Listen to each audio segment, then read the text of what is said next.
Ассалаумағалейкум көрермен. Бүгін мен сіздерге мына жігіт қорқақтан түрменің атаманына қалай айналғанын айтамын. Және де тағы екі қорқынышты әрі біртүрлі мультфильмдерді көрсетемін. Видеоның соңына дейін көр. Мультикнан екі задротын заброшкада граффити салып тұрғаннан басталды. Және де тағы сондай фигнялармен айналысып тұр. Сосын көрші бөлмеден бір дыбыстар шығады. Сосын мына жігіт есікті ашады. Сосын ішке кіреді. Тупой досы есікті жауып қамап тастайды.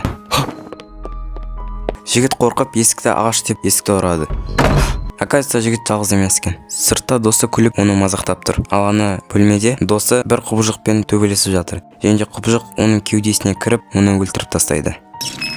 Досы бөлмедегі әлгі айқайларды естіп, ішіне кіріп көреді. Ішіне кірсе, досы төбеде жабысып тұр. Досы таңғалып тұрғанда, құбыжық оны да өлтіріп тастайды.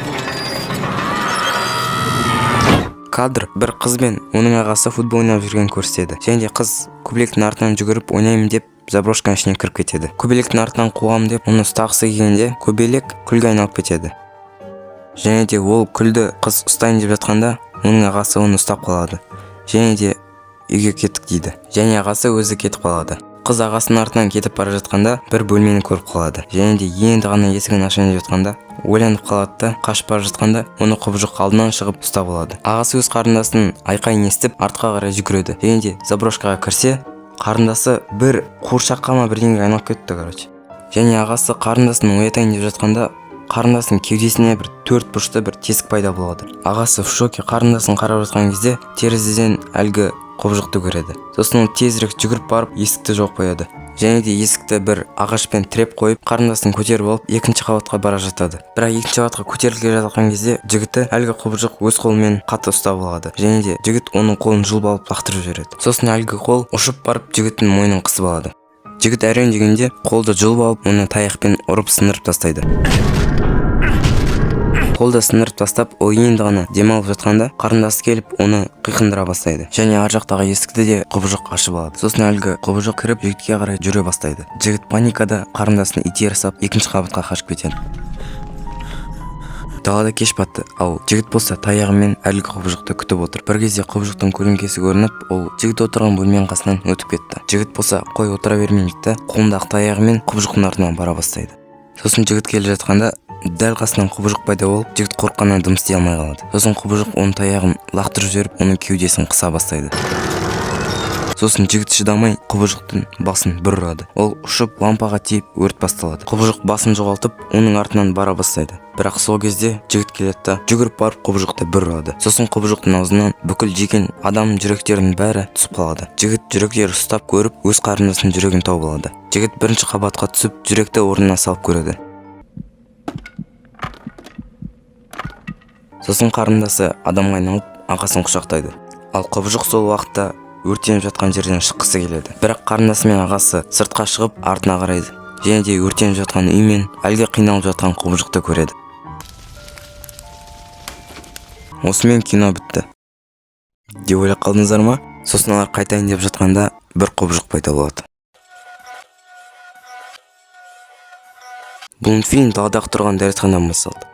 Және де оған бір көлік келіп тұрып алады. Бір адам келіп арқасын керіп, сосын дәретхана ашқысы келеді. Өйткені оның тышқысы келіп бара жатыр. Бірақ дәретхана ашылмайды. Сосын ол жан-жағына қарап не істерін білмейді. Және де екінші дәретханаға кіргісі келеді. Бірақ ол бос емес болды. Полицейский дым түсінбей, мынандай трассада адам жоқ жерде қалай дәретхана бос емес болуы мүмкін деп ойлады.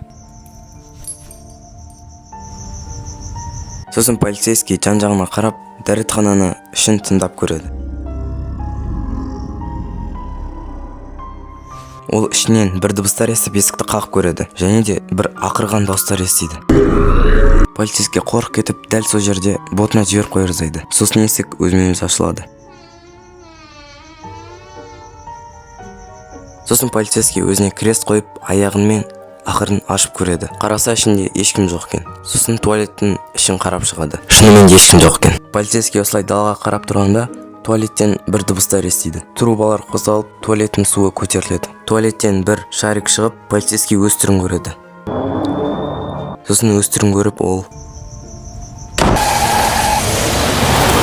қашып кетеді. Туалет қайтадан жабылып, ішінен қайтадан дыбыстар шығады.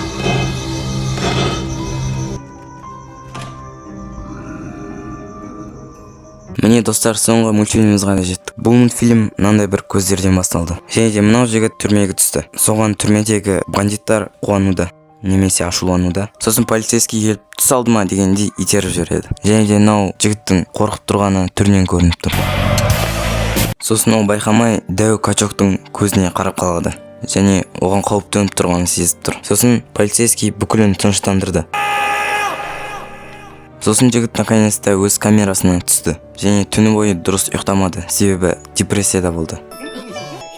Сосын келесі күні полицейский бүкіл бандиттарды оятты. Және де әлгі жігіт енді ғана шығып қалғанда уже таяқ жеп бастады. Оны соқты, лақтырды, домалатты. Сосын он зай балшығып жарық жылдамдығымен жүгіріп кетеді. Және де дәртханаға кіреді. Ол жерде де орын таппай қайтадан таяқ жеп бастайды.